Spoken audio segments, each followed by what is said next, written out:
Gentlemen, you don't have enough talent to win on talent alone.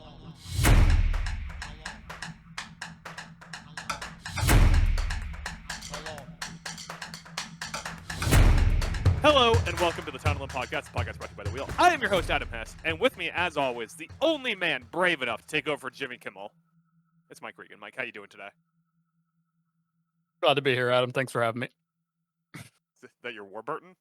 Bringing up Patrick Warburton early in this one?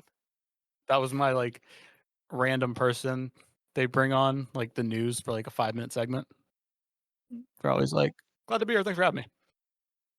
I was watching, so I'm sure we'll touch on it later, but the news was on today, and they were talking about the Commanders and their injury woes. Yeah.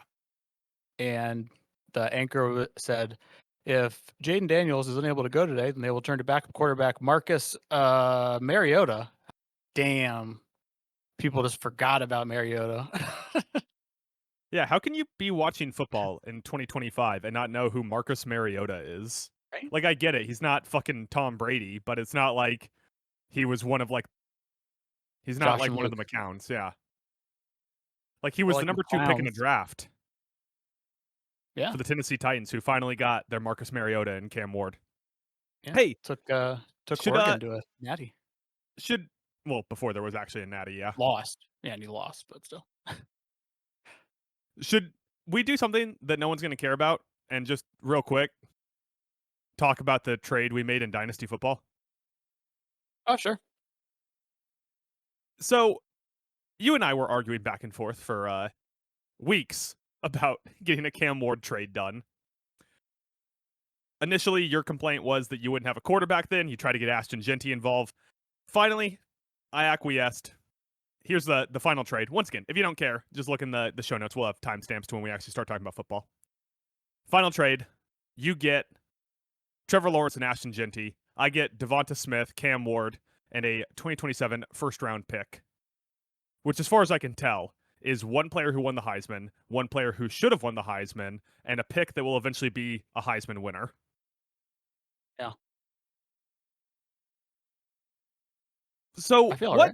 what is this the ultimate we watch too much football and don't pay enough attention to fantasy trade? Because Cam Ward and Ashton Genty have not been good fantasy assets so far this year. No, but it's a dynasty league, so it is the dynasty league. It is a dynasty league, and I've been so in on Cam Ward, but there's just a part of me that's like, did we both drink the Kool-Aid too much on watching football instead of on looking at fantasy projections?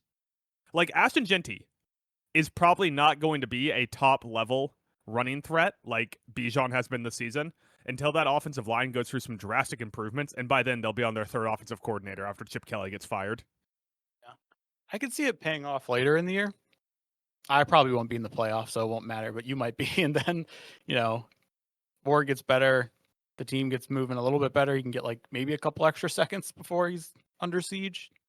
Start putting up more points. Who knows? Genty could start, there's a learning curve.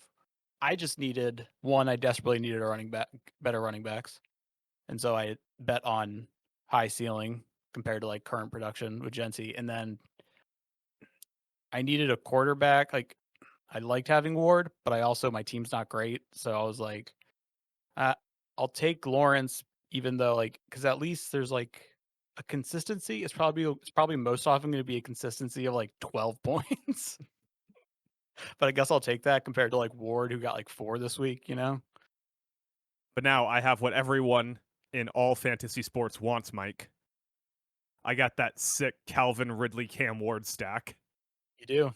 The other thing that I want to talk about with this is that you're in on Liam Cohen in Jacksonville now? Yeah. You guys talked me into it. You not say you talked me into it, but you kept saying you were in on it, and then I was kind of this Bengals game this past week. I was looking at it, and I really felt like he's getting the most possible out of this offense, probably. I think I'm out on Liam Cohen. Really? Yeah. Trevor Lawrence, I'm still not like I haven't seen the leap yet. Mind you, it's week 3. We're going into week 3, so there's plenty of time for him to take the Baker Mayfield-esque, hey, I finally have a good coach leap. But I'm still not seeing it with Trevor Lawrence, and the Travis Hunter thing is a real big ick for me. Like the Well- price they paid for this guy, who might just be like a wide receiver 3 CB2, pretty gross. Well, that was like this game. He threw for almost 300 yards, right, and 3 touchdowns. And they And lost. he also had 2 interceptions. And so I'm looking at this and I'm like, those 300 yards, 3 touchdowns, that's pretty good for Trevor Lawrence. Now he's still Trevor Lawrence. We got a couple interceptions, made some bad plays, some bad throws here and there. But I feel like Cohen is part of at least like the yards and the touchdowns being up there in that kind of. And then again, the Bengals defense is terrible, so I'm probably reading too much into it. It's also not a good sign that his wide receiver 1 is apparently afraid to get hit. And Is that a thing? yeah, he had Brian Thomas Jr. had some drops, and then everybody was like pointing out the clips on these drops where it's like he's going to catch it, and then they weren't even like hospital balls. Like it was just like he would probably catch it and then take a couple steps and make contact, and he just like it looked like every time he was like wasn't having it. There was also the clip of Liam Cohen kind of like yelling out to T-Law, and he was kind of doing like this motion. I think he was trying to say like you got to hit him in the chest there, and I don't know what the communication was there, but Trevor Lawrence eventually just like waved him off and started walking down the field for the next play. I was like, well, that's not a good sign. I mean, obviously, I don't like that Brian Thomas thing. The offensive line's terrible, but for some reason, the run game's really good, and I'm wondering if that's the Liam Cohen effect. Like, is every of this current generation, is every great young offensive coordinator actually secretly just like a run game coordinator now? Is that what it is? And then also Kevin O'Connell in like his own little corner. Yeah, it's like shifted again because I think there was a stretch of time where people were looking for the pass genius, or like, I mean, like that Brady era, Manning, Breeze, like I feel like passing numbers really like started to skyrocket there compared to years past, right? Yeah. It got really big into these like passing offenses, and now it's kind of like leveled out, and you're seeing a lot of very smart coaches with these offensive run schemes. You know, like I mean, how many times I know there was like that one season where I think this was pre-Christian McCaffrey, where the Niners kept having running backs get injured, and then some dude would like the janitor would suit up and Shanahan would get him 150 yards. Yeah, also like Yeah. Shanahan and McVay have been doing this forever, and I think that Yeah. there's some copycatism to that. And like Shanahan and McVay have remade their running games a few times, so obviously they're running game geniuses, and McVay can finally just turn off the passing game portion of his brain because Matt Stafford looks like a fucking MVP so far this year. But like, is it just that all base defense is like nickel defense now? Is that why everyone just wants to run the ball? They're like, well, cornerbacks can't tackle, so we're just going to run the ball. Like, how the fuck, in his, I can only assume 9th NFL season, did Travis Etienne finally break out? How did that happen? I don't know. Probably because the amount of shit I talk about him on this podcast, and that's just the way the world works. It always wants to make me sound dumb. How's his brother doing? Trevor? No, he's Yeah. not seen the field. Hmm. I forgot where Sound he's good. at, but he's not seen the field. Penn State. No, he's not. He's in the NFL BYU. somewhere. No, he's in the NFL. Probably on a practice squad. That could be it, though. Defenses like the commonly run defensive formations very well could have adjusted to the increased passing attack of the last decade. You know? I got distracted by trying to see if my cat's face was going to pop into the bottom corner of the camera. That's all right. That's all right. My analysis doesn't matter. I'll just drink my smoothie. Your smoothie with no protein powder in it. Mike, Marty this is Blue. our only podcast this week, so kind of trying to like mush together a bunch of week 2 and week 3 stuff to see how much we can burn through here in an hour and a half. For starters, since we did week 1 underreactions, I kind of wanted to do week 2 zags, I guess is the best way to call it, but what I call week 2 well actuallys. So these are a bunch of things that have been trends so far into the season that people feel a very strong direction on, And we're just going to take the opposite direction with it. We're going to make the argument for why the consensus is wrong. We're becoming the best part about being a woman on dating apps when, guys correct you on stuff.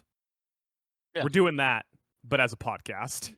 We're mansplaining for our entire audience. It's the most modern, masculine possible pursuit that we could do. Mansplaining on a football podcast. Mike, as we are the only podcast brought to you by The Wheel, I figured we could simply just go back and forth here. I'll put all the topics on the wheel, which I will read out here shortly, and we will go back and forth and each explain why the consensus on these things is wrong. How does that sound to you, Mike? Audio format, Mike. That sounds good. Did you say that into the microphone, or? I think I did. We'll see about that. We'll see about that in the edit when I cut it out and it sounds like nothing. So, Mike, kick or receive? Not playing this game. Mike, play the game. Kick or just go receive? for it. You just go for it. Here are the topics on the wheel. Joe Burrow's injury, J.J. McCarthy's bad performance, Caleb Williams and Ben Johnson's issues, Bo Nix and the Broncos' slow start, the Packers as Super Bowl favorites, Mike McDaniel, the Chiefs' 0-2 start, and the Cardinals' mid-game difficulties. I don't think the Cardinals' mid-game difficulties are a national conversation, but as we are your number one favorite Arizona Cardinals podcast, I had to get a Cardinals topic in there. So I'll be going first here, clicking to spin the wheel. What are you hoping for, Mike? Oh boy. So many options. It's tough to pick. I got, as the first topic, that I'm going to tell you why it's actually a good thing, J.J. McCarthy's bad performances. So, for beginners, I think that J.J. McCarthy obviously is a de facto rookie. And how many rookies are good in their first two games? Like, last year, Jaden Daniels won Offensive Rookie of the Year, with the two first games he played being his worst EPA games played outside of a game that he got injured in. Second, this is a team that last year, I think a lot of people are making the comparison that why should we be confident in J.J. McCarthy, who has looked bad in 7 out of 8 quarters so far, when Sam Darnold, who looked bad in 7 out of 8 years so far, played really well in this offense? And the answer is because Sam Darnold is a veteran and Kevin O'Connell is like kind of a mad scientist. Like, there is a lot of under center. There is a lot of play action where you're turning your back to the defense and turning around and making reads in this offense. That is hard to do when you are a college quarterback who played. How much did he play at Michigan, Mike? When did he take over as the starter? I want to say he played almost 3 full seasons. Okay. I know he played 2 full seasons for sure. It may have been 3. So 2 or 3 full seasons of college, high school, and 0 NFL snaps before week 1 against the Bears.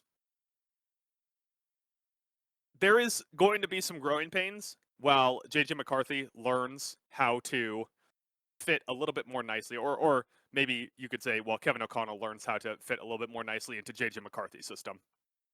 I'll also say that we do have a quarter of evidence of like sublime J.J. McCarthy. And O'Connell does get that out of people. I mean, we all remember the Josh Dobbs game where he turned Josh Dobbs into like a starter quarterback for 1.5 games, or the Sam Darnold season, I think is another great example. But McCarthy's strengths when he was in Michigan were always in his ability to just run the fucking system and not turn over the ball. And once he gets comfortable, that's all Kevin O'Connell needs, right? Like, O'Connell kind of needs like, or as far as we've seen, O'Connell just needs like your Goff types, like a guy who is going to run the systems you say.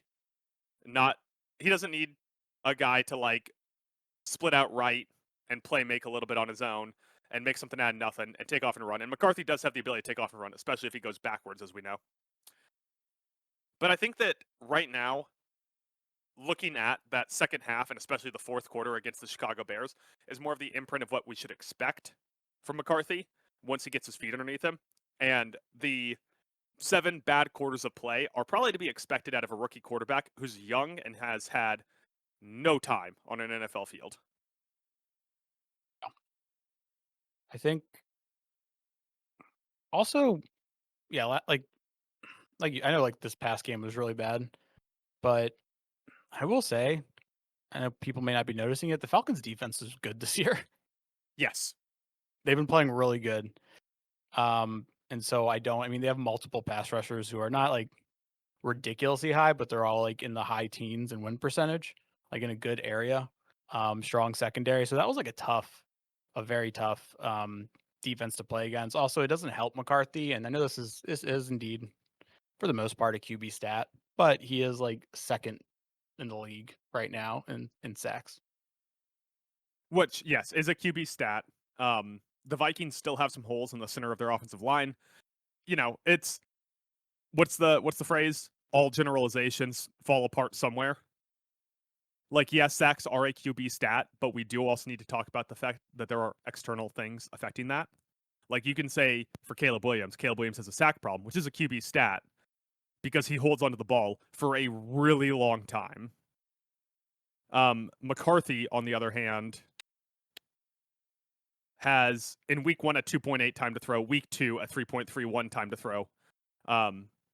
Obviously week 2 is bad there, but that first week 2.8, that's not holding on to the ball a substantial amount of time.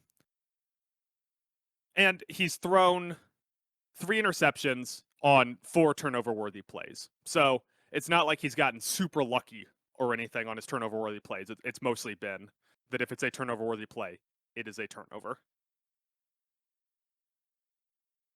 Mike, are you ready for your topic? Or do you have more JJ McCarthy thoughts? Do you have any thoughts or concerns about McCarthy? I mean, maybe I came out a little strong, but I still am holding all my stock on him, and I think it's just going to take some more time. You know, I'm starting to feel like I say this a lot. We rush to judge quarterbacks very fast, and even sometimes I even fall victim of it. But like, let's let him get through a full season. Well, it won't be a full season because he's out this week. But let's let him get a year under his belt. Good point. What'd you say? Good point. Oh yeah, before we start slapping a label on him. Or we could go the opposite direction here, and we could become the first guys to mark JJ McCarthy as injury prone.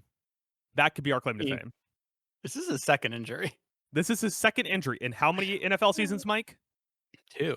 That's a 100% injury rate. Yeah. Guess what? Michael Penix tore a ligament in his knee all 7 years he was in college, and we call him injury prone. So, did you even know you had 7 ligaments you could tear in your knee? I didn't. No idea. All right, Mike. I'm gonna spin the wheel for you. Anything you're hoping for here? I mean, they're all so good, I have so much power because I could just lie about what you get on the wheel. But you get Bo Nix and the Broncos offense's slow start. Why is it actually not a problem? I think first of all, they started slow last year. Which I know you could say, oh, Bo Nix was a rookie last year, but I mean, he also played 20 years in college. So how much of a rookie was he really? He had a lot of football under his belt.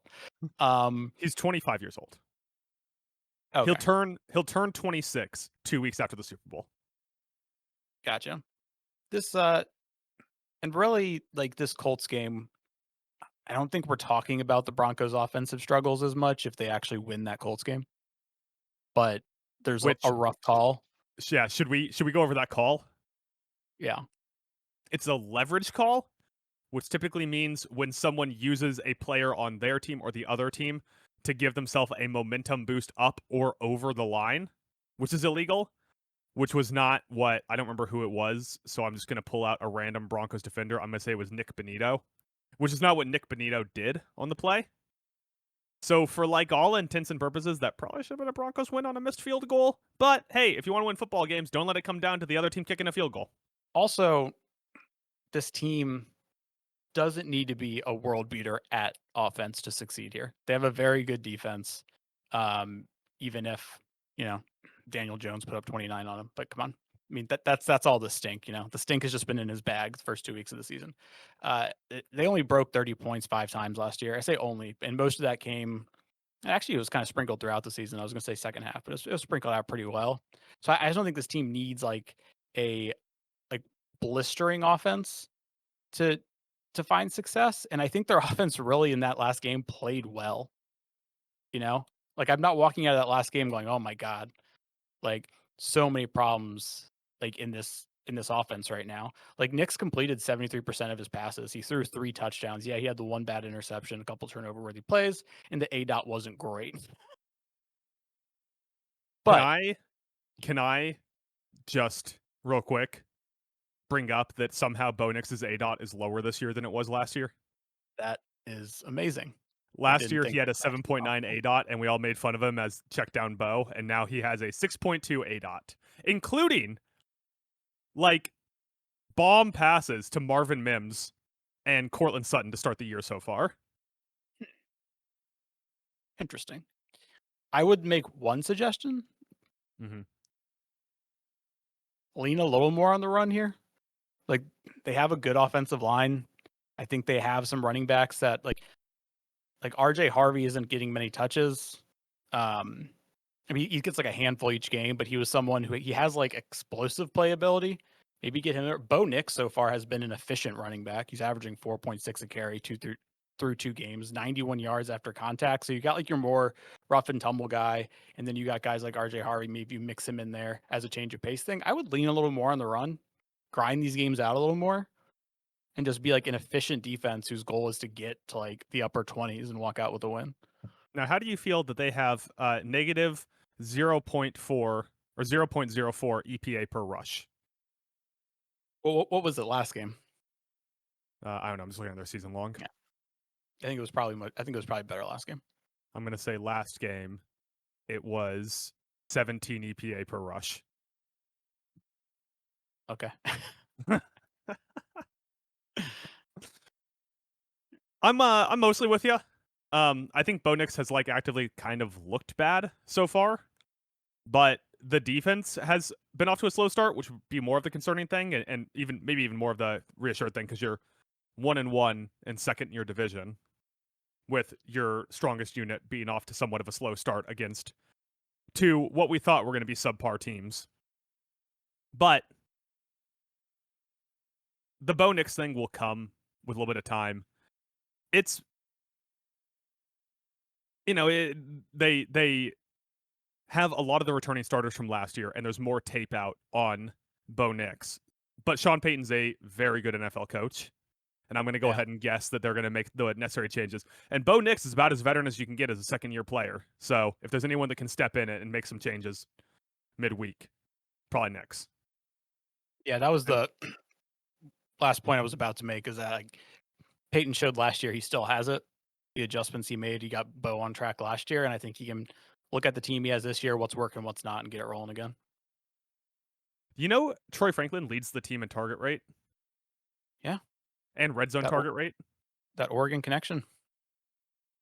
Saying. Maybe all of us need to start buying in a little bit more in our Troy Franklin stock. I mean, the owner and GM are pissed. They just gave all that money to Cortland Sutton, but yeah, and Cortland Sutton only has well, I'm looking at 13 targets. 13 targets on the season. Paltry, terrible, as opposed to Troy Franklin's manly 17 targets. Exactly. All right, Mike, spinning the wheel.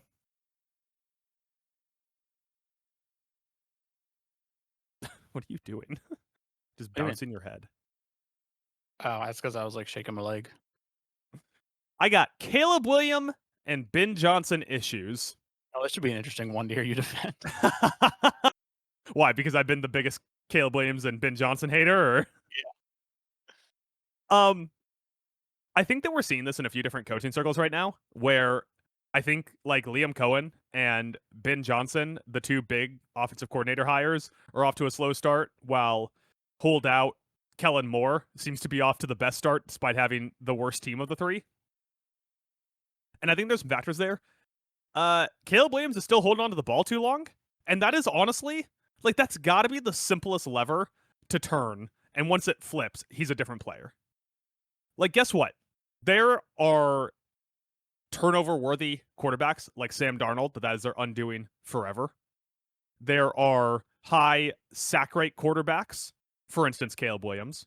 But there are high sack rate quarterbacks who run into pressure, have a bad feel for the game, think they can out-athlete other players.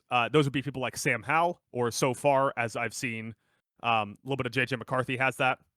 Caleb Williams' problem is that he could get away with holding onto the ball forever and make magic shoot out of his ass the entire time he was in high school and the entire time he was in college. And he still needs to break that habit in the NFL. But it's quite frankly the simplest lever to turn. And at that point, like if someone could just get through to him and say, hey, you need to be throwing people into their breaks, or we need to be calling offenses that are RPO based. You're going to have a much lower ADOP. We're going to get the ball out of your hands quick. Suddenly, Caleb Williams and Ben Johnson's offense doesn't look so stilted. Now, Ben Johnson doesn't like that. He didn't run a ton of that with Jared Goff, but we're talking about two different animals here. Caleb Williams can work in an RPO system. He can run faster than players on the defense, which is something Jared Goff cannot do. And you just need to be able to work within the confines of what he can and can't do until he gets up to NFL speed from the Ben Johnson offense.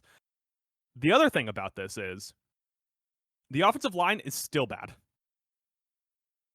Yeah. And that means that Caleb Williams' time to throw is doubly a problem, because it's not like he's out there behind, Green Bay or Philadelphia or the Broncos offensive line, where if you have a 3.1 second time to throw, that's probably going to work okay for you. And Caleb Williams ain't got a 3.1 second time to throw, let me tell you. I think that my biggest issue with the Ben Johnson experience so far, outside of the fact that he keeps having to change his pants at quarter breaks, is that he's not running enough Ben Johnson stuff. Like week 1, he had that red zone play where he gets everyone moving horizontally across the formation, and in the back of the end zone is a wide open Rome Odunze. And Rome Odunze also taking over as number 1 receiver has been a lot of fun. But Ben Johnson, I don't know if it's because it's his first time coaching, he's distracted with all the extra stuff he has to do, hasn't had enough time to really get into the fucking lab and get stuff working in the right direction. I don't know if it's because he's a poser who wanted everyone to know that he didn't want to go work for a team that was bringing in basketball guys to help him make the coaching decision. So instead, he went to work for a team who has an ownership dispute and hasn't been good since the year 1985. But I think that there's a lot that Ben Johnson can get going once he understands the in and outs of being a coach every week during the regular season. Because we have just not seen enough Ben Johnson stuff. I don't know, I get the coaches work 12-hour days as is, but is he so bogged down with the other details that he doesn't have enough time to watch Bears tape and self-scout and say, what can we be doing with these pieces? Because I can't figure out why their offense has been so milquetoast. Not even from production, but just from play calling. And I can't tell if that'll come with time, or if it is just Ben Johnson's not the guy that can be a head coach and a play caller. Well, a similarity between this past week's game where they got throttled by the Lions and week 1 against the Vikings is that they came out in their first drive with 75 yards downfield touchdown. Like they came out with Ben Johnson's game plan, executed it, and then from that point on, when they had to start adjusting and doing different things, it kind of started to fall apart. Let me ask you this. So far into 2025, Caleb Williams higher or lower time to throw than 2024? I think it's going to somehow be higher.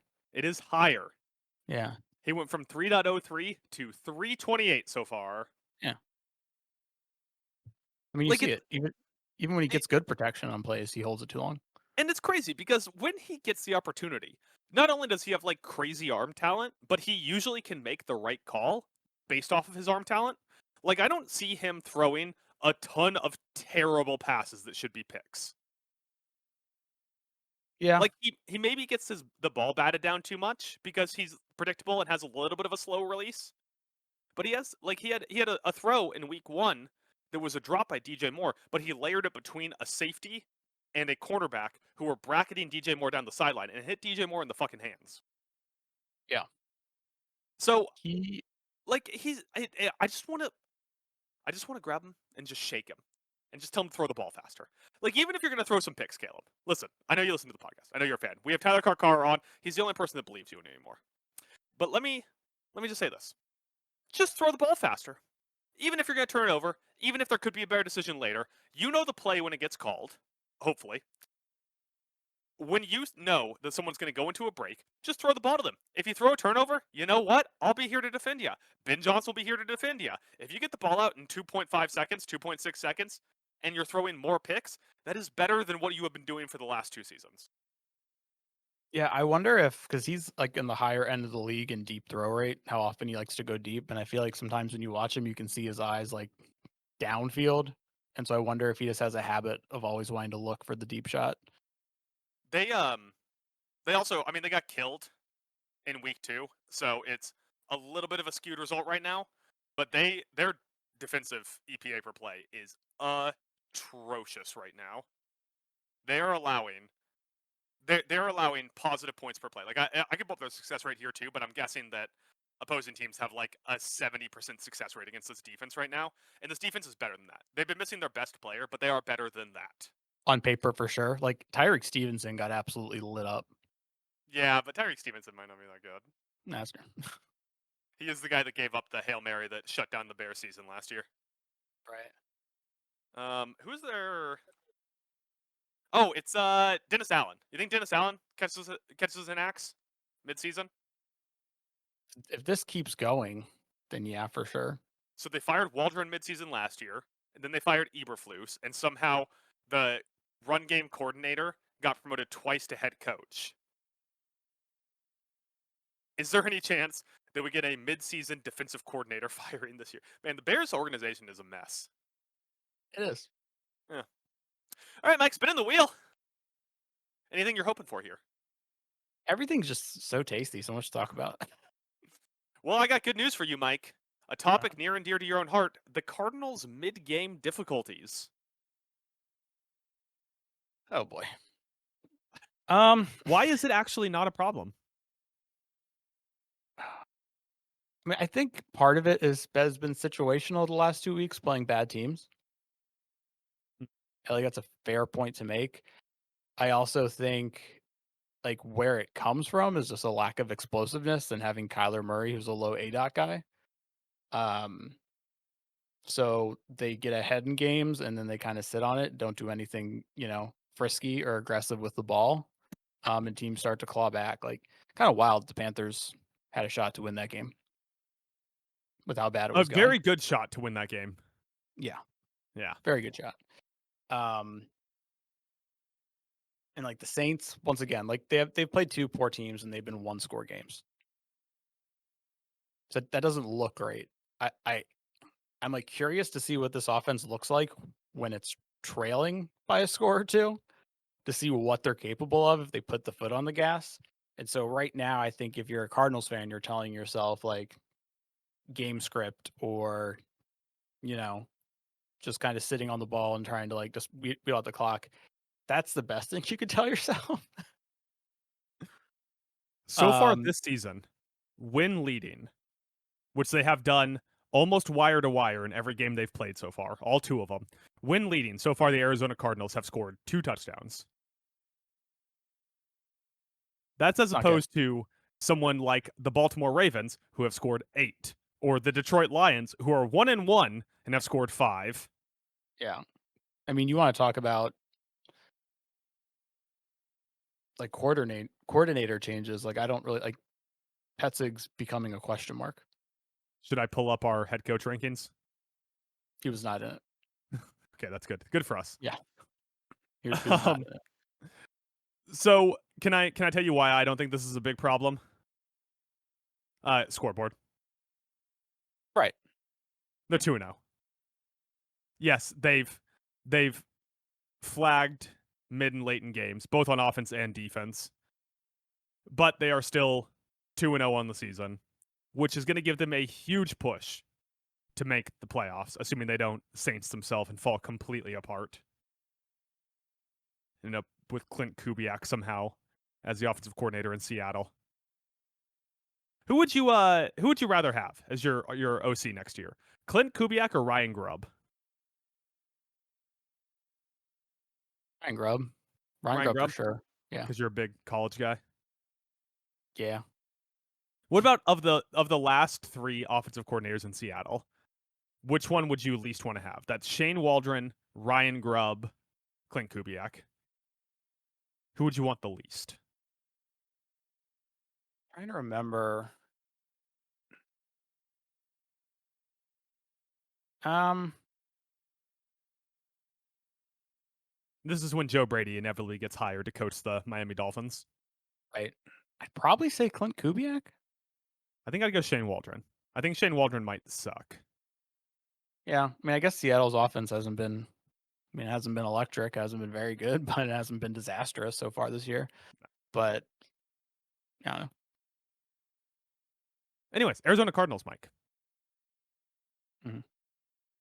How do you feel about, like, right now as an adopted Cardinals fan for the 2025-2026 NFL season?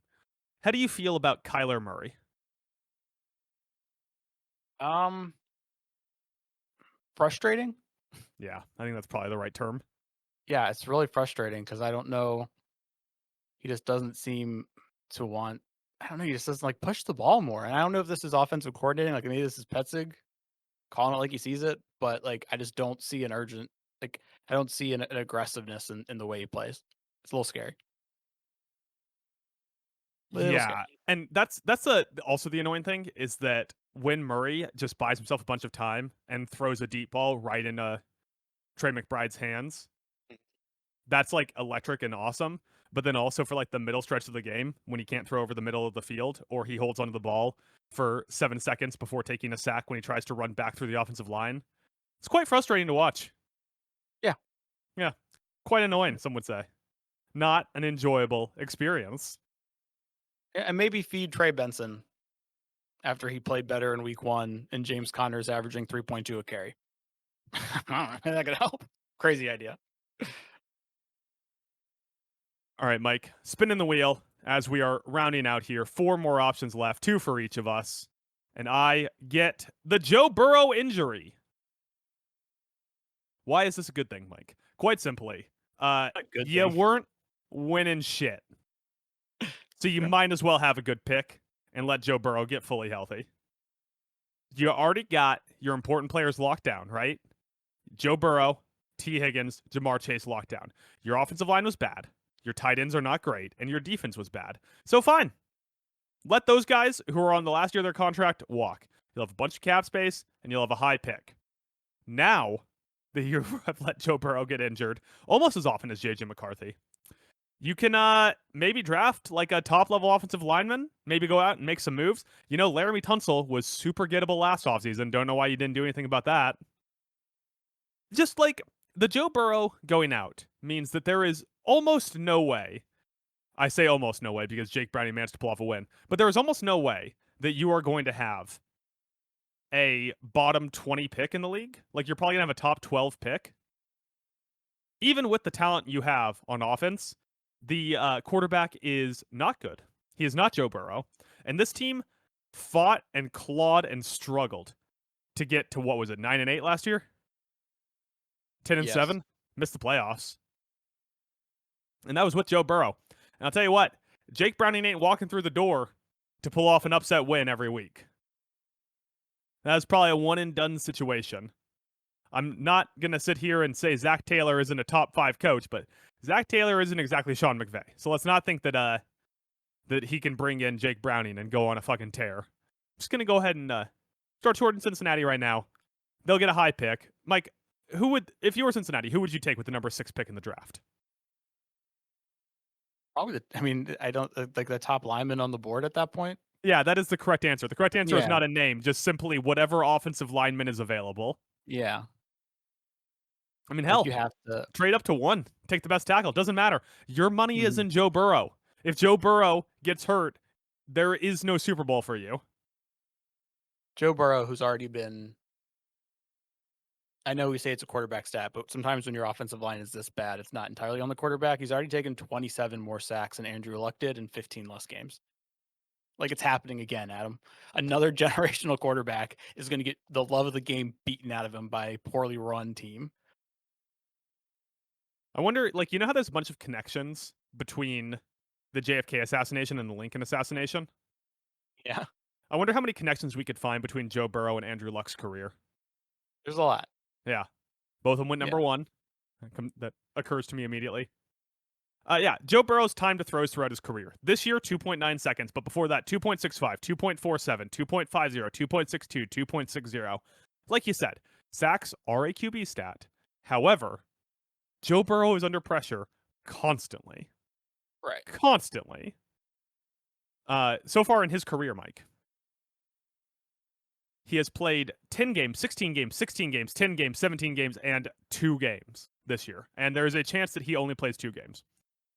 So he's played, 71 out of a possible 7, 13, out of a possible 84 games.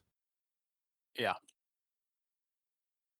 Not bad for a guy that keeps getting sacked and can't run. So Yeah. don't waste this career. Or do, Cincinnati. I don't want you guys winning Super Bowls. I want, in the AFC, I want the Bills coming out of the conference, and I want the Commanders winning the Super Bowl out of the NFC. So go ahead. Just continue to waste his career. It doesn't matter to me. Any more thoughts? Anything I missed there, Mike? I think you hit the nail on the head. Right. I'm going to spin the wheel for you, and then we'll be down to the final 2, Mike. It'll be a coin flip on if you get the thing that you've secretly wanted this whole time. Mike, this is almost, you might want to start double checking to make sure you didn't die in a car accident and this is actually your secret hell. Please tell me why the Chiefs being 0-2 isn't actually a problem. Knew I was going to get this one. Knew I was going to get this one, and I was already upset about it. Listen, Andy Reid, Patrick Mahomes. Next segment. What do you want me to tell you? Counterpoint, their current wide receiver 1 is Tyquan Thornton. Yeah, I mean, you gotta hope that they figure out. They have the reason to think. You have like reasons to think. Okay, they'll find a way. They'll find some kind of offense that can work. I mean, they're falling into a very similar. They have a very similar thing to like what Brady had at times, and a lack of skill position players, guys who he would feed and they'd put up numbers, but if they went somewhere else, they wouldn't do that. The difference is they haven't found a way to feed those guys and make it work.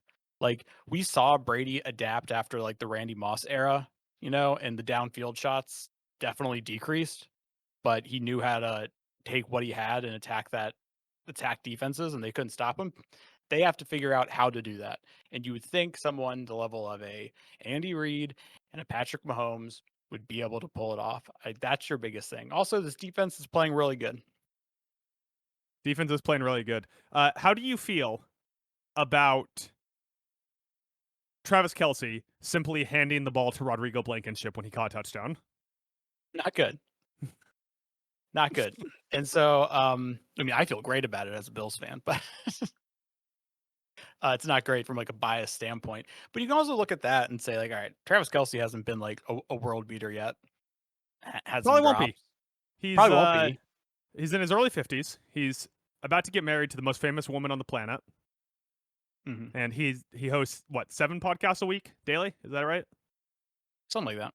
Yeah. But in a weird way, I feel like I'd be more concerned if we were 0-2 and players like Kelce, who's supposed to be like one of our top weapons or the top weapon, was like going nuts and you're still losing. I feel like that would be a little more of a concern.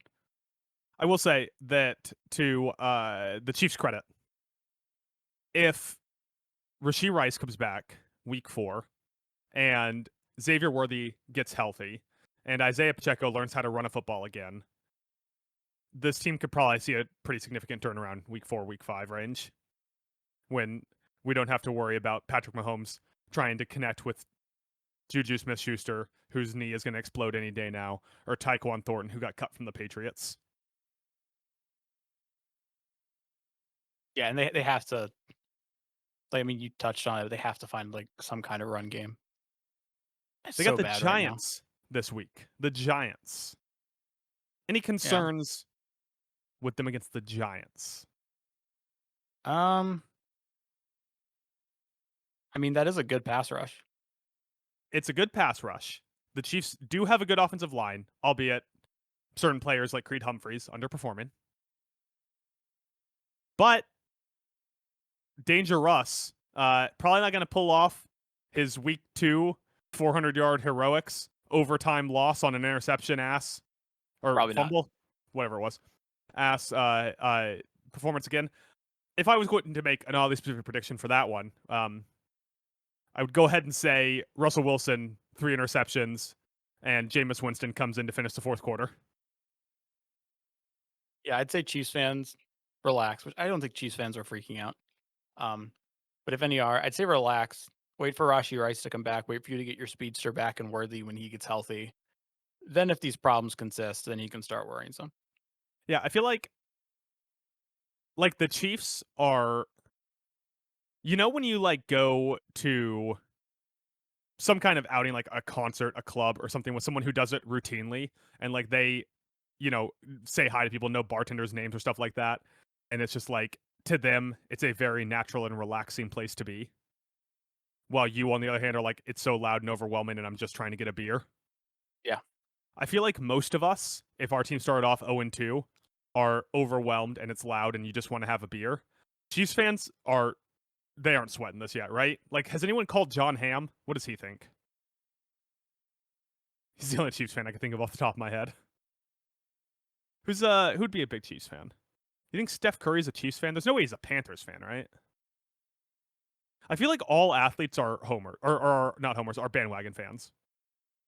Yeah, feels like that. Yeah, like I don't think any athlete like roots for their hometown team in other sports. LeBron does. Okay, but LeBron's a bad example for anything. LeBron's an outlier. Like, do you think that like Anthony Edwards is a big Atlanta Falcons fan?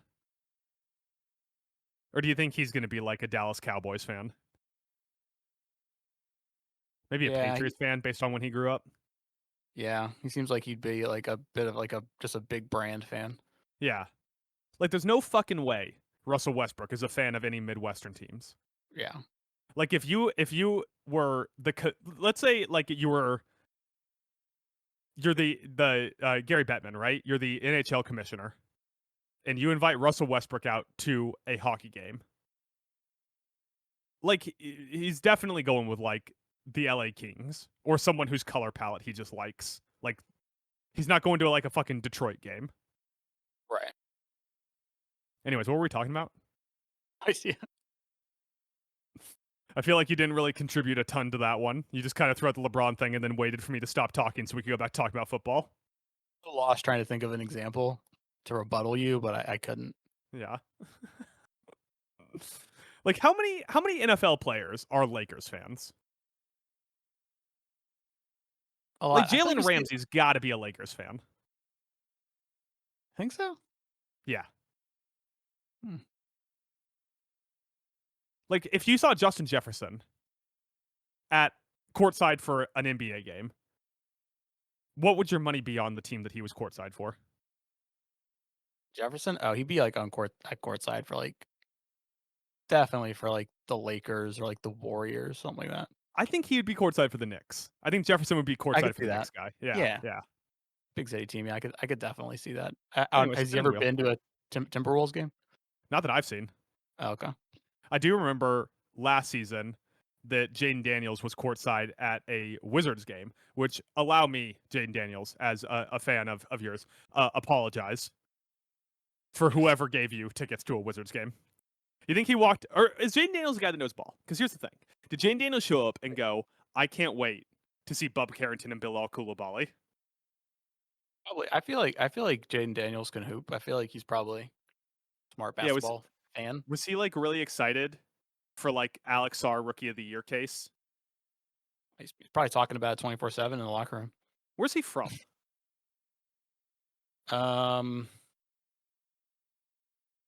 Is he from the West Coast? Because he originally went to Arizona State. To Arizona State, transferred to LSU. California. What part of California? Fontana. I have no idea where he that was born. is. Yeah, it's in San Bernardino County. Okay, so Clippers fan? Yeah, we're a Warriors fan. I don't know where San Bernardino is on the map, but Either. I just know he's not a Sacramento fan from that information. no. Nah. Anyways, Mike, I already spun the wheel like minutes ago, and I got Mike McDaniel. Good luck. I don't know how you. There was some serious promise in this offense last week, and it got screwed by turnovers. But the problem is not Mike McDaniel. The problem is Tua Tagovailoa. Tua has not looked good this year. And as always, what happened to his deep ball? Seriously, like, can we get the documentary crews in on this? Like, Tua came in, supplanted Jalen Hurts, and won the national championship off of throwing deep balls. And now his deep ball, like, the reason that the Dolphins offense is designed for their receivers to be wide fucking open is because they have to be, or else Tua's getting picked. Yeah. Like, it looks like Tyreek Hill is fielding punts when he catches a pass from Tua. But the problem is Tua. And I think that the McDaniel magic is still there.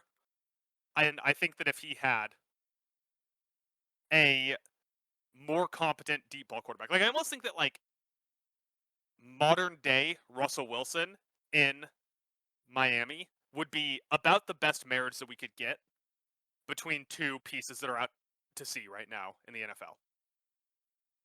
But Tua cannot. What's up?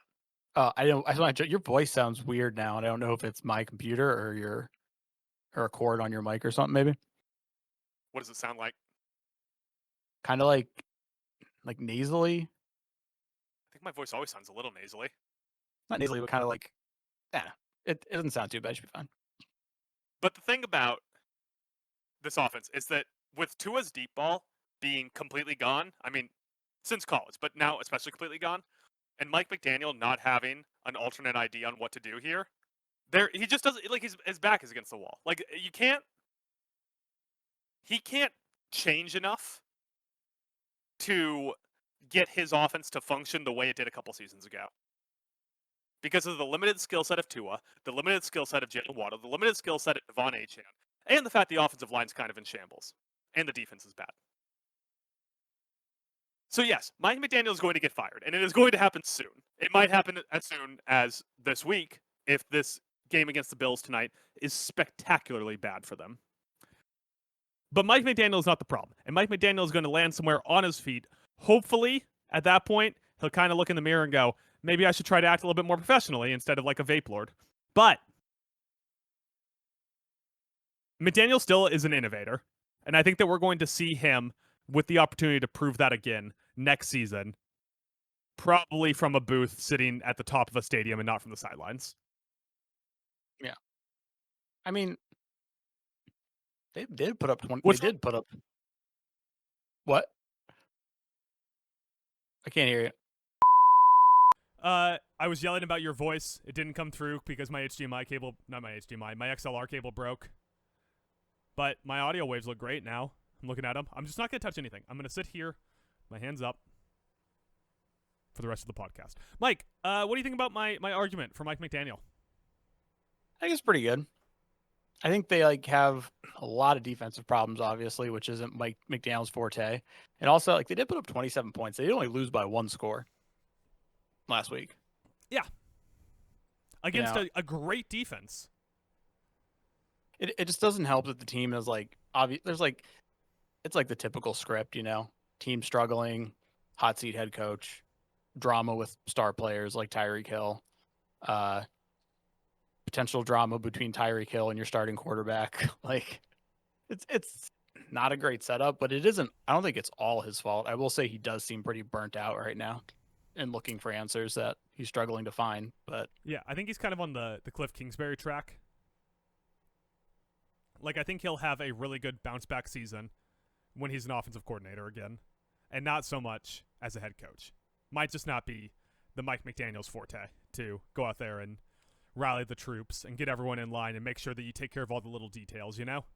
Yeah, it also just might be too much on Tua's shoulders at the moment. Too much? Yeah, it's a little bit talk Tua much. Merged multiple things there. Because like one, the defense isn't playing great. And then two, like they definitely need to figure out a better, more effective run game. Like I think Devon Achane is like fine, but if he's not able to break off like the really explosive runs, he loses a lot of value as a running back. I agree with that wholeheartedly, Mike. I think that is most welly put. Many much good puttin'. They have, by the way, the worst offensive EPA per play in the NFL through 2 weeks. Right. They are currently, on offense, losing on average 0.03 points per snap of expected points added. That means if they went out and didn't snap a single offensive play, they theoretically would score more points. Yes. Yes. On paper, they would do better by taking 0 snaps. Yes. All right, Mike, we don't need to spin the wheel because you only have one option left. Your final, week 2, well, actually, the Packers as Super Bowl favorites. Tell me why the Packers should not be Super Bowl favorites, Mike. It's early in the year. We all need to calm it down. All right? We all need to chill. Like, are you telling me that Edgerrin Cooper and Micah Parsons are going to have a 25% win rate all year? Possibly for Micah Parsons. Yeah, I was about to say, yeah, Micah Parsons might. Possibly for so Mike. week 2, they lined up and fucking killed Josh Connerly Jr. and Nick Allegretti, who is replacing our normal right guard who got injured against Detroit last year in the playoffs. So that was the bad side of the offensive line, and they absolutely crushed them. I don't think they have. Yeah, I don't feel like they played anybody. Well, they did face Aiden Hutchinson week 1. Like, do you feel like they've played other teams that have really done good at getting home when it comes to pressure on Jordan Love? No, but Jordan Love has been abysmal both weeks so far against the blitz. And so I think that we'll continue to see defensive coordinators dialing up the blitz because Love wants the deep ball, and the deep ball does not work when you get blitzed. Yeah. It's been like a lot of Tucker Kraft. There's always questions. Is Tucker Kraft the best tight end in the NFL? Is that a conversation we need to be having? I mean, like, Gronk's retired and Travis Kelce's washed, so we're like definitely looking for who is the best tight end now. Thought it was going to be legit Laporta, but he's cooled off. Damn, just absolutely burying George Kittle. I always forget about him. Apparently, you don't watch a lot of Little Caesars commercials. Yeah, I always forget about him. He's like the steady hand. He's always putting up numbers every year. He's like the new Tyler Lockett. Yeah, Tyler Lockett was 6'6" and could block. That's true. And probably had sex before marriage. Is George Kittle married? Anyways, I have no idea. Green Bay Packers. Green Bay Packers, yeah. I think they caught the Lions flat-footed on week 1. The next time that game comes around, I think they're going to be a lot better. I think Philadelphia is well equipped to handle them.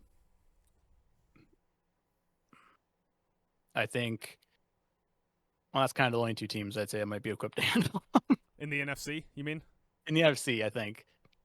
Those are kind of probably the 2 big ones to stop them getting there. But you look at like the Bills, the Ravens, if they both, they both had better offensive performances against bad teams or defensive performances against bad teams. I think they could both run with, and you know what, like one team that I'm really like, they're not on the schedule against each other this year, are they? They're not, but I really like to see the Packers play the Rams. Yeah.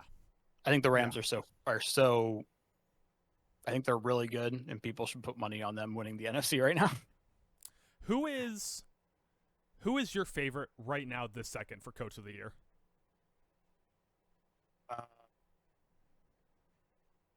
2 games in, that's kind of tough. Yeah. I mean, could this be Matt? Like, what if the Packers keep up? That's what I was saying, yeah. Yeah, if they keep up this pace and go like 15-2, I feel like you'd win it. Yeah. If they end up being the overall 1 seed, or even the 1 seed in the NFC, with Jordan Love as your quarterback and not Josh Allen, Lamar Jackson, or Matt Stafford, I think that we could see Matt or LaFleur win it. Now, if the stink gets up I was to like about 12, to, you beat me Yeah, to it by seconds. Yeah. 12, 13 wins, wins his division, I definitely think he would be a good chance. Currently, have the second best offensive EPA per play in the NFL. Indy? Yeah. They're a problem so far. Way better than bum-ass Green Bay's EPA per play. Bum-ass Green Bay. Yeah, who are in 5th place offensively. Gross. Shame on the Packers. Yeah, I think that you really hit the nail on the head there. I'm not saying the Packers are the 2024 Saints, but the 2024 Saints through 2 weeks had the highest explosive rate play in the NFL. And Mike, how many playoff games did the Saints win? Last year they did not win any, believe it or not. Yes. There's no playoff. Yeah. I don't know about this receiving core for the Packers still, and I think that they are infinitely pick-onable. That being said, the defense is outrageous for the Packers. Might be the best defensive unit in the game, with Parsons kind of tying it together. But they have a above average to great defensive line now with Parsons and one of the best secondaries in the league.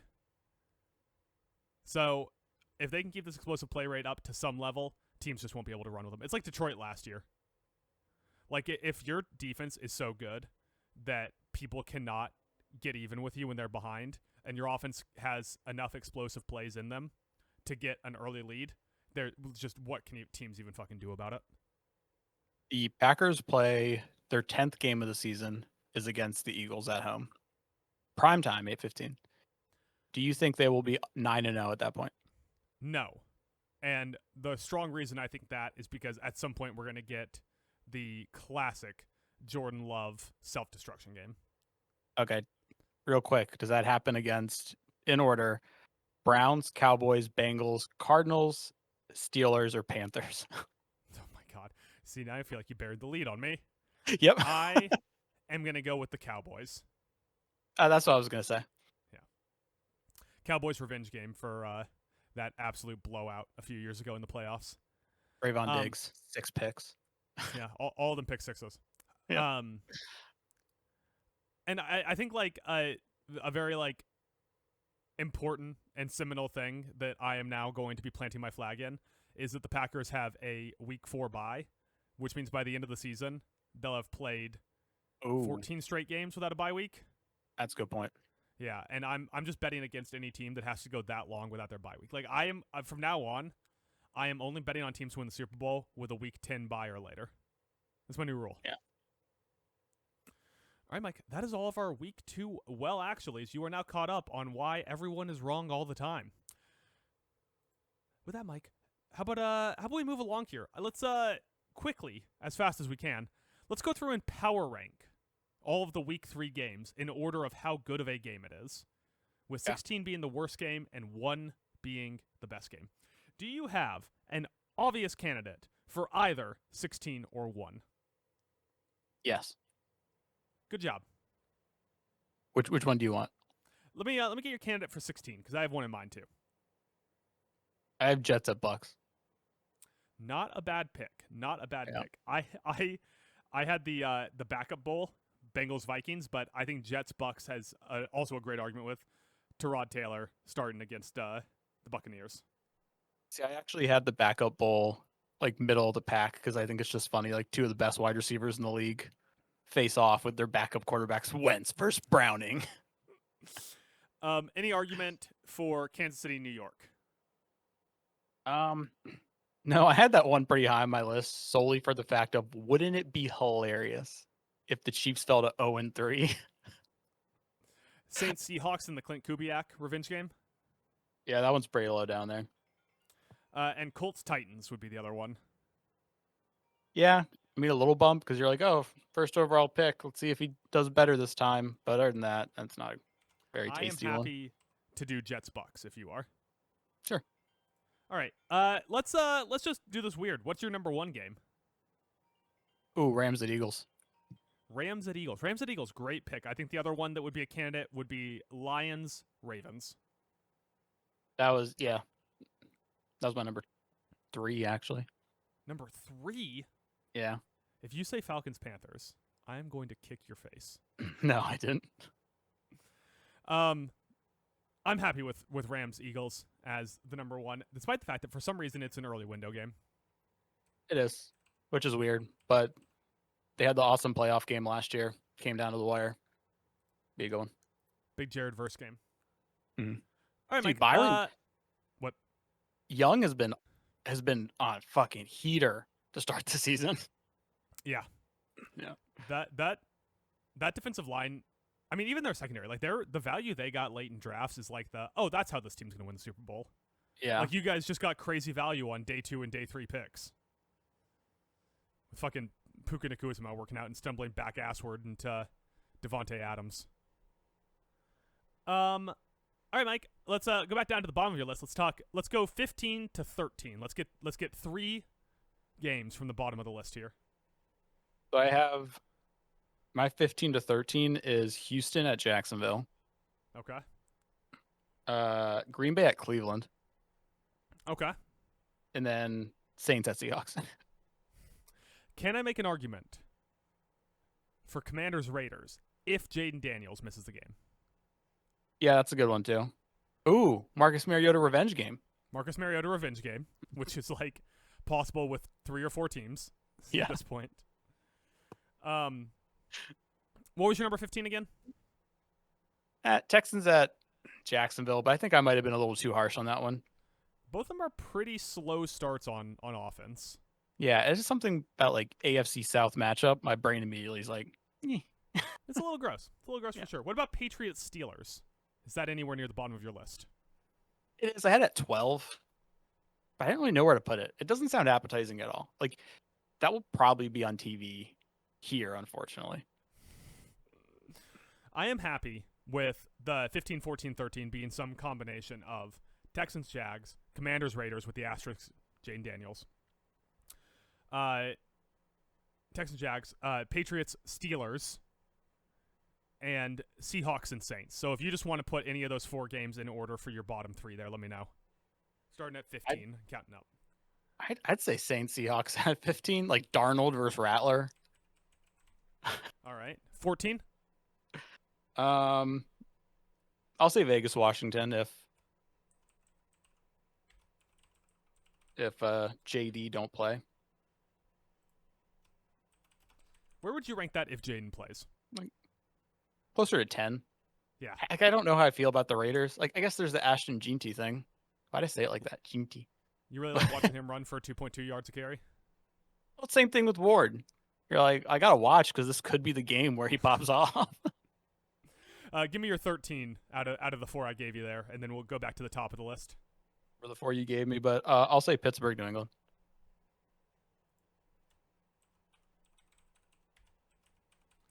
All right, Mike. Back to the top of the list. Let's do 2 to 5 here.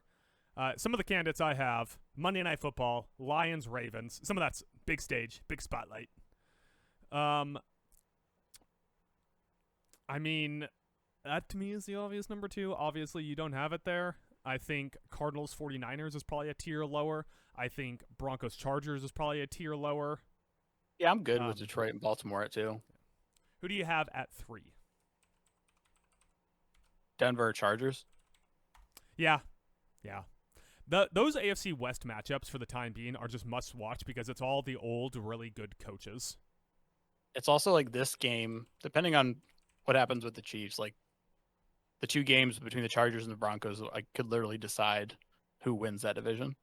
So it's pretty big. My only worry with I'd say my only worry, but I feel like I want to alt spread Baltimore to something crazy. I think they're going to shit smack Detroit.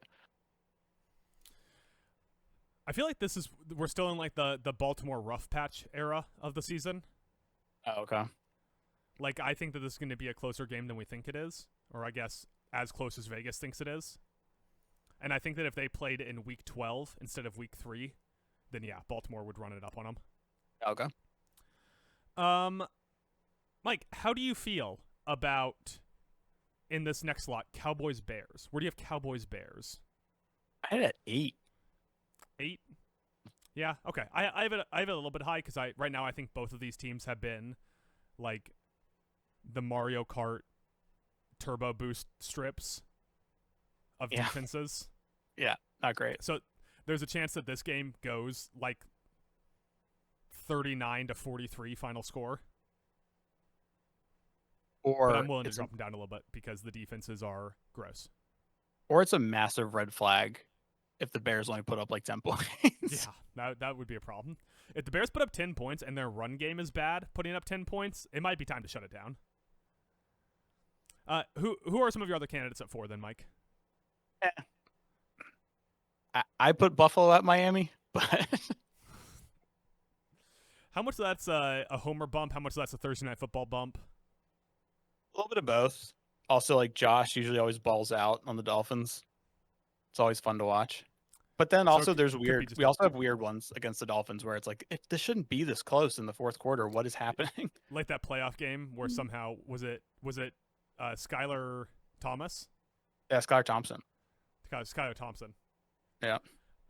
Can I throw out a little bit of Colts Titans, or is that too high? I don't think it's too high. Number 4, that's pretty high. That's pretty high. That's pretty high. That's pretty high for me. Backup bowl? Where you got the backup bowl? Let's do backup bowl. I'm kind of excited. Let's get fucking weird with it, Mike. Let's fucking do it. All right, and who should we put in at 5? Who's number 5 game here?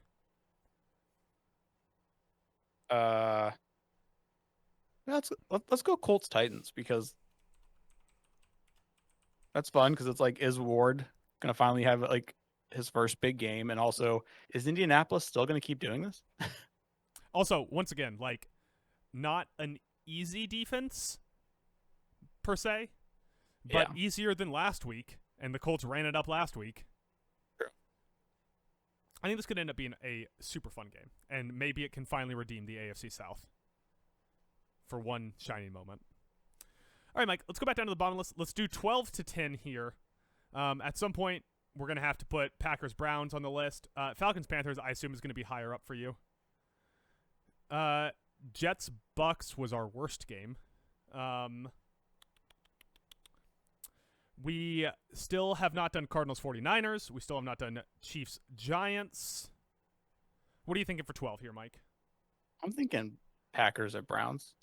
Packers at Browns works for me here. If you were making the marquee for this game, would it be Myles Garrett and Micah Parsons? Oh, for sure. Yeah. All right, number 11, Mike. Number 11. Is this where we do Texans-Jags? I think so. I would be fine with Texans-Jags being anywhere from 10 to 15, honestly. So,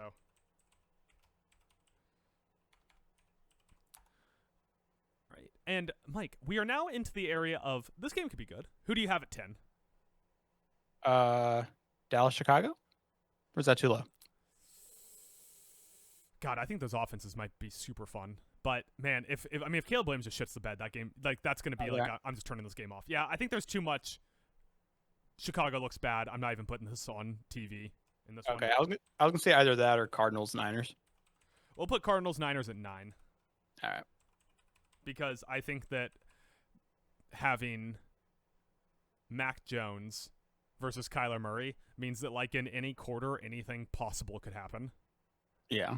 Like that game could be like 24-7 going into the fourth, and just Arizona completely falls asleep and the 49ers climb back into it, and you blink and it's 21-24 with 3 minutes left and the 49ers have the ball.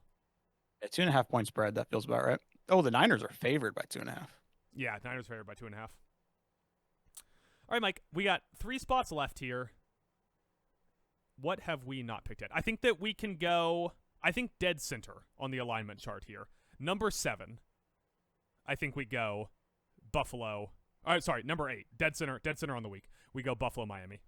That's fair. Because you gotta watch Joshy, buddy. You gotta watch Joshy. But Thursday Night Football. You also don't really want to watch the Miami Dolphins. No. How have we not done Chiefs-Giants? Did we just forget that they exist? You made the case for them really low, and I was like, I actually have them pretty high, and I think we just moved on from it. I think I'm bumping up like 3 of these games. Okay. And putting Chiefs-Giants at 10. Okay, that sounds good. I'm overwriting you on this one. Nah, that's fine. Mike, all right, only one game left. Who do we have at number 6? Michael Penix versus Bryce Young. My boys are facing off. That Falcons both somehow at feels way too high and completely correct Yes. for us to have that at 6. All right, Mike, our final power rankings here. Our game of the week, Rams-Eagles. Number 2, Detroit-Baltimore. Number 3, Broncos-Chargers. Stop me at any point if you think that something is ranked outrageously wrong. Number 4, the backup bowl, Bengals-Vikings. Stop me at any point if you think anything's ranked completely wrong, Mike. So once again, at number 4, that was Bengals-Vikings. Mike, feel free to stop me if you think anything's ranked incorrectly. Number 5, Colts-Titans. Number 6, Falcons-Panthers. Number 7, Bills-Dolphins. Number 8, Cardinals-49ers. Number 9, Cowboys-Bears. Number 10, Chiefs-Giants. Number 11, Texans-Jags. Number 12, Packers-Browns. Number 13, Steelers-Patriots. Number 14, Vegas versus the Commies with the asterisk that is if Jaden Daniels does not start. Number 15, Saints-Seahawks. And number 16, Jets-Bucks. Mike, on this list, what has the opportunity to make us look dumbest, and what has the opportunity to make us look like we have the biggest dicks in all of football podcasting? Jaden Daniels plays in Washington. Yeah, but that's got the asterisk. That doesn't count. Doesn't count because of the asterisk? Yeah, because if we're saying if Jaden Daniels plays, that game's closer to a top 10 game. Okay. I'll say Pittsburgh, New England. You think Pittsburgh, New England has a chance to make us look the dumbest? Drake May balls out. Aaron Rodgers. I think the backup bowl has a chance to make us look the dumbest, Mike. Oh, no. If that game's just dog shit, and we have it ranked as the 4th best game of the week, I think we might look really dumb. On the other hand, the game that has the opportunity to make us look like the smartest people in podcasting is our number 4 ranked game. That would be the backup bowl, the Bengals-Vikings. Yes. Imagine if that game just fucking balls out. Justin Jefferson, 200 yards. Jamar Chase, 44 yards, but T. Higgins, 150 and 2 touchdowns. Yeah. If that game rules, it could be a lot of fun. All right, Mike.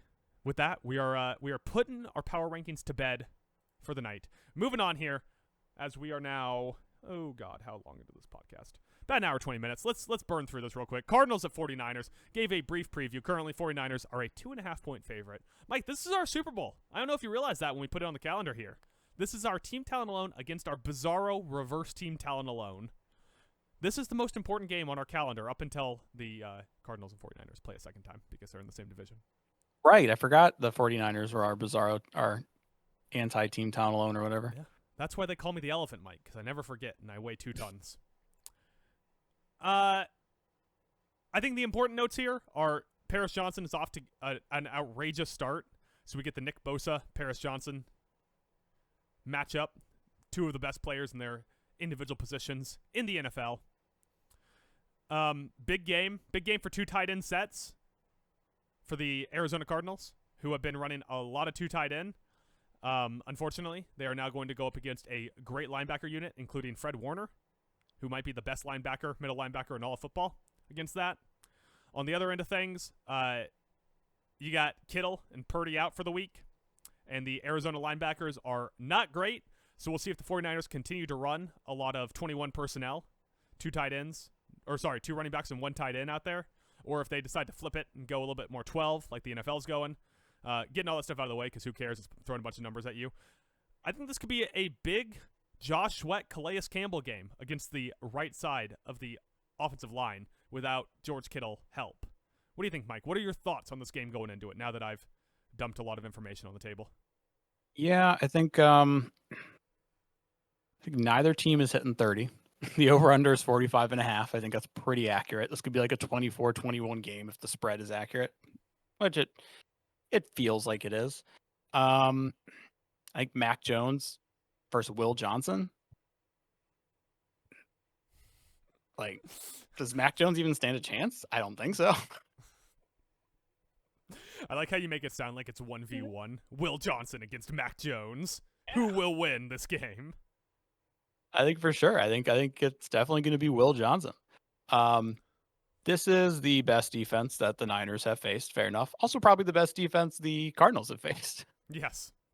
So once again, that's the thing. The Cardinals have looked really good along their offensive line and along their receiver core against dog shit competition. Yeah. And I don't know if the 49ers with Mac Jones are more than dog shit competition, but we'll find out. Find out. These are also teams that like to target their tight ends a lot, with both George Kittle and Trey McBride in the top 5 of tight ends in terms of target share. However, I think that gets kind of flipped this week, Mike, and that brings me to my oddly specific prediction, which is I think that all tight ends in this game will combine for less than 8 targets. Ooh. That is very specific. Some would say, Mike, that is oddly specific. That is oddly specific. One more point I do want to throw out there is that, you know who had some good success against the Niners last week? Who's that? Man by the name of Alvin Kamara. Mm-hmm. And what sport does he play? He plays football for the New Orleans Saints. He's a halfback, if you will. Halfback. So maybe a chance there for James Conner to actually not look like a bag of bricks, or for Trey Benson to get some carries and pop off. Who knows? My oddly specific prediction is not crazy about. Yeah, I don't like. Shanahan's awesome. He's not doing this thing with Mac Jones. He's not doing this with Mac Jones. He did it with Jimmy Garoppolo and Nick Mullins. He did, but he's not doing it again. He did it with Brock Purdy. I said he's not doing it again, Adam. Again was the key word there. I'm going to say Mac Jones, 2 picks, 1 to Will Johnson and 1 to Garrett Williams. That is oddly specific. Mm-hmm. I'll throw a backup one in there. I think Josh Sweat and Calais Campbell combine for 10 pressures. Ooh, that's a good one too. Are you coming around on Josh Sweat? The results are on paper. You got at some point I have to acquiesce a little bit that maybe Josh Sweat is a high quality pass rusher. All right, Mike. All right. We're low on time, but what do you think of like the like defensive back matchup here, like the Niners defensive backs against Marvin Harrison Jr., Trey McBride? Yeah, so famously, the 49ers shed a lot of cap by letting a lot of high-quality defensive players walk this year. Primarily, they let a lot of high-quality defensive backs walk, and I haven't loved how their defensive backs have looked to start the year. That being said, like, I think at some point Diamador Lenore is going to play better than he is now, but he's just small is part of the problems there. And you know who's not just small is Marvin Harrison Jr. I think that this could be a big game for the big wide receiver against the small defensive backs. Love to hear it. Love to hear it. Love to hear it, Mike. All right, with that, let's move on to our oh, wait, who you got? Who's winning? I'll take the Cardinals. I like them. Take the Cardinals? I'll take the Cardinals and the under, just like you said. Ooh, hold on. Under on the book I'm looking at now. It's like 45.5 on some, 44.5 on others. On this one, you parlay Cardinals money line with the under 44.5 plus 300. Plus 300. That means if you put down $3 million, you could win $300 million. Cha-ching. That's not. Would it be 30 million? It would be 9 million. Yes, that's what I said. With that, Mike, let's go to our final segment here, and let's do some Survivor Pool picks. You and I, both alive through 2 weeks in our Survivor Pool. So far, we have lined up on our 2 picks, having gone Week 1, Arizona, Week 2, the Los Angeles Rams. Mike, I got 4 games written down here, some of which I feel better than others. But let me tell you my 4 games I got, and you could tell me what you think. I got the Bills at home against the Dolphins, the Packers on the road against the Browns, the Chiefs on the road against the Giants, and the Buccaneers at home versus the Jets. I got Bucks, Jets. I heard Bucks, Jets, Bills, Dolphins, Packers, Browns. What was the 4th one? Chiefs, Giants. Chiefs, Giants. Okay. Those are all good. I don't hate those. Packers, Cleveland's going to be a heavy pick, so I always worry about the wild upset for some reason. And the case to not pick the Packers right now are that they have the Bengals October 12th, which is probably going to be before Burrow. Well, definitely going to be before Burrow gets back. They have the Panthers November 2nd, and they have the Giants November 16th. So you have other opportunities to pick the Packers, and you don't want to pick them in their regression week. I guess I should clarify. I'm not worried about like the crazy upset knocking me out. I'm more like I want to be on the side where if that crazy upset does happen, I get to watch everybody else. Yeah, I get usually don't eliminated. like to pick the most picked team either, for that exact reason. Yeah. Bills Dolphins. So the Bills coming off this have a mini bye, and then they play the Saints. And then coming off their actual bye week, October 26th, they play the Panthers. So there's like 2 really good opportunities to pick the Bills, but are those Yeah. opportunities better than to pick them against the Dolphins?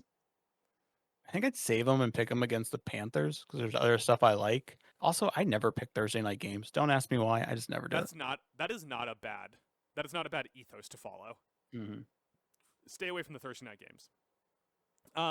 Buccaneers Jets. Here's my question about this, right? Did the Jets with Tyrod Taylor scare you more or less than Justin Fields? Kind of the same. Maybe a little less. The other case for the Buccaneers, you get the Saints on October 26th. Mind you, that's when we just said you should pick the Bills, so maybe don't worry about saving the Buccaneers until then. My other case against picking the Buccaneers this week are, what if we're both still in the survivor pool and it's going November 30th? Should we both just pick opposite sides of Cards Bucks? Oh, definitely. We got $100 on it too. We got $100 on it, and then what we could do is if we're the last 2 left, we could pick opposite Oh. sides, split the pot, and then the winner gets the extra $100. We can't Why? because we both already picked the Cardinals. Oh, we both already picked the Cardinals in week 1. Good point. Good point, Mike. Good point. What about Indy at Tennessee? I'm staying away from that one. Yeah, it's probably smart because we don't know if this Indianapolis thing is legit yet. Indianapolis good. thing's not legit. It's a divisional game, and Tennessee, as someone who has watched every Tennessee snap for some fucking reason, Tennessee is a lot closer to a good team than the team they've looked like in the first 2 weeks. Yeah, I agree. And also, like KC at the Giants, Kansas City be a good pick. Probably going to be a heavily picked one. And maybe I'd Yeah. wait until I don't know when the next time is the Chiefs play the Raiders, but if they're in like more informed, then that would be a good pick to save them for that. Yeah, you'll get some good Chiefs bounces once they have the receiving core back together. Yeah. So I'm liking Bucks, even though I'm always worried. I feel like either last year or the year before that, I got knocked out by the Bucks, the sons of bitches. Yeah. Bucks, I think I would go Bucks or Packers. I think this is the first hard week so far. I think the first 2 weeks were pretty clear and obvious. Yeah. Here, I don't have my phone on me. Let me grab my phone and we'll lock this in together at the same time. All right, Mike. I have our survivor pool open in front of me.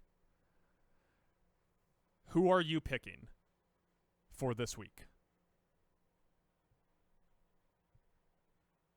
Yeah, all these other games just worry me. I can't pick the car. Yeah. I think I'm gonna have to trail you on this one too. You going you thinking Bucks or Packers? I'm gonna go Bucks. All right. Locked in as the Bucks. I might waffle last second and flip to Packers. That's fine. 8-point favorites, but they are not the highest picked team. The highest picked team right now is the Buffalo Bills. Big surprise. I mean, I could double down on the Ravens are gonna kick the shit out of Detroit and pick them. You could. That would be a wild pick. Yeah, I didn't say I was going to. At some point, the Ravens are going to play the Browns. Although they always lose that game, I feel like. And they just played them last week. Yeah, and they lost that game. Mike's sipping a smoothie and shaking his head. Lamar was out there stat padding in the fourth quarter, going Yeah, deep to my boy Tez Walker. All right, Mike. With that, you got any plugs on the way out the door? Yeah. Follow me on Twitter and Bluesky at Talent Mike. And keep an eye out for on Saturday, which will be coming out. I don't know if this is going to be split in 2 yet, or if it's going to be a double banger. I talked it over with my creative team here at Town Alone, decide what we're going to do. But yeah, look forward to that. Follow me at Town Alone Adam on Twitter. Bluesky at Cotan Film Pod. Check out our YouTube channel. That is Town Alone Podcast, where we post these podcasts, but with some background video. Mike and I are going to be doing a tech test on Friday. Look at some streaming stuff. Got some plans for our first few streams. Ideally, that will be the place where a lot of our college football content lives. Maybe some of our other stuff. Maybe in particularly busy weeks, that could be a place for Basky to live as we gear up for the season as well. Just a place for us to talk sports, a little bit more relaxed, a little bit less of a confined rundown. But we'll be doing a tech test tomorrow, so we might be live on Twitch or YouTube while we work through some of the kinks and play some NFL Blitz. We also, this week, we have 2 different wrestling prediction articles coming out, which means Adam's got to get his ass on Photoshop. So keep your eye out for us predicting All Out, which has 11 matches, and WrestlePalooza, which has 1. And be sure to keep your eye out on this podcast feed, as we will return to our 2 podcast a week schedule next week. My apologies, I was busy earlier this week. With that, Mike, would you like to give a Buffalo Bills Thursday night base shout out on the way out the door? Shout out to let's go a shout out to Joey hasn't broken a bone yet, Bosa. There you go. Joey hasn't broken a bone yet, Bosa. Say that 12 times fast, Mike.